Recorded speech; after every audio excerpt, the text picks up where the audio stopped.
Suite des événements à la prison de Lantin, la direction tente d'apaiser la situation.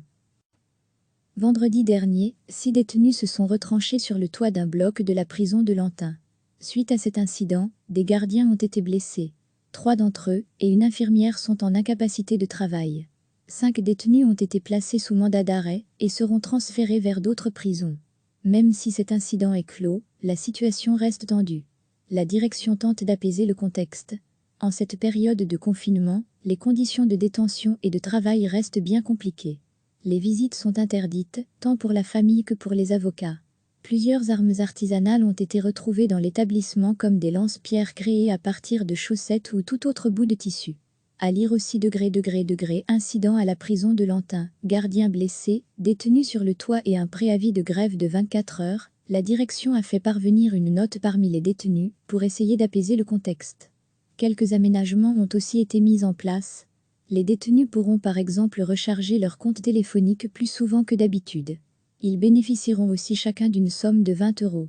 On va utiliser une partie de cette somme pour permettre à chacun de faire une dépense. Nous avons, dans chaque établissement, une caisse d'entraide qui est alimentée par les détenus eux-mêmes au travers de leur cantine ou de leurs achats dans notre magasin.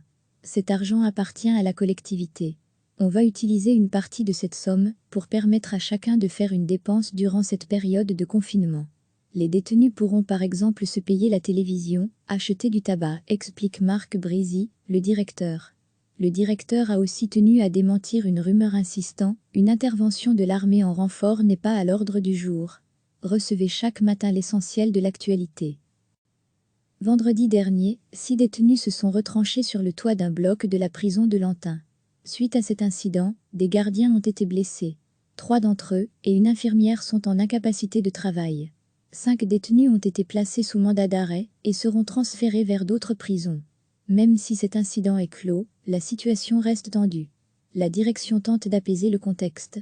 En cette période de confinement, les conditions de détention et de travail restent bien compliquées.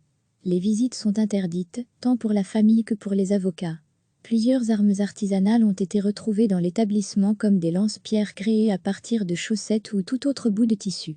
À lire aussi incident à la prison de Lantin, gardien blessé, détenu sur le toit et un préavis de grève de 24 heures, la direction a fait parvenir une note parmi les détenus pour essayer d'apaiser le contexte. Quelques aménagements ont aussi été mis en place. Les détenus pourront par exemple recharger leur compte téléphonique plus souvent que d'habitude. Ils bénéficieront aussi chacun d'une somme de 20 €. On va utiliser une partie de cette somme pour permettre à chacun de faire une dépense. Nous avons, dans chaque établissement, une caisse d'entraide qui est alimentée par les détenus eux-mêmes au travers de leur cantine ou de leurs achats dans notre magasin. Cet argent appartient à la collectivité. On va utiliser une partie de cette somme pour permettre à chacun de faire une dépense durant cette période de confinement. Les détenus pourront par exemple se payer la télévision, acheter du tabac, explique Marc Brézy, le directeur. Le directeur a aussi tenu à démentir une rumeur insistant « Une intervention de l'armée en renfort n'est pas à l'ordre du jour ». Cliquez sur s'abonner pour recevoir les dernières nouvelles.